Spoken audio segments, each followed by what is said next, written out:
দেবস্মিতা, তুমি তোমার মায়ের সম্বন্ধে কিছু বলো।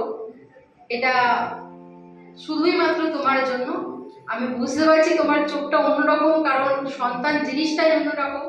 মাও ইমোশনাল হয়ে গেছে, মেয়েও অলসো ইমোশনাল, ভীষণ মিষ্টি একটা মেয়ে। দেবস্মিতা, তুমি এসো।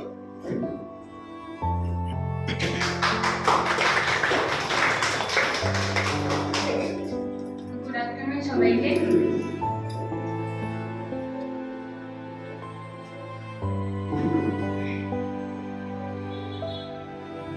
মায়ের সম্বন্ধে বলা বলতে আমার কাছে সত্যি জীবন মানে হলো মা। কারণ ছোট থেকে আজকে আমার 23 এজ, এই অবধি কেউ যদি স্ট্রাগল করে থাকে আজকে যেই জায়গাটা আমি দাঁড়িয়ে আছি, শুধুমাত্র সেটা আমার মায়ের জন্য।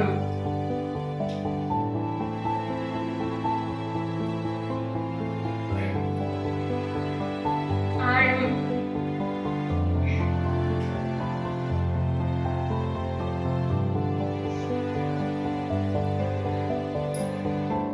আমার থেকে বেশি আমাকে নিয়ে স্বপ্ন দেখছে আমার মা। তো ঠাকুরের কাছে এটাই প্রার্থনা করি যাতে আমার স্বপ্নের থেকেও মায়ের যে স্বপ্নগুলো আছে সেগুলো যাতে আমি সব অ্যাচিভ করতে পারি। আপনারা অবশ্যই আশীর্বাদ করবেন যারা এখানে আমার থেকে গুরুজনরা আছেন। আর সবকিছু আমি সবকিছু মানে মাই বুঝি। যার খেয়াল সবচেয়ে আগে আসে সেটাও মা। ঠিক আছে, আমি 4 বছর বাইরে ছিলাম, তো সেখানে মায়ের মানে অ্যাবসেন্সটা কতটা সেটা আমি সত্যি খুব বুঝতে পেরেছি। হয়তো বাইরে না থাকলে এই জিনিসটা বোঝা যেত না।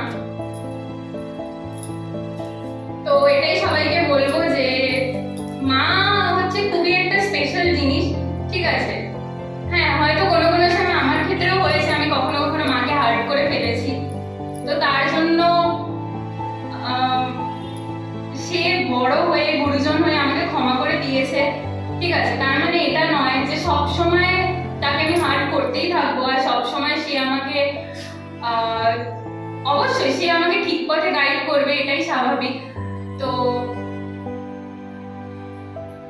আমার কাছে মা মানে সবকিছুই। তো আর কিছু বলার নেই। Thank you.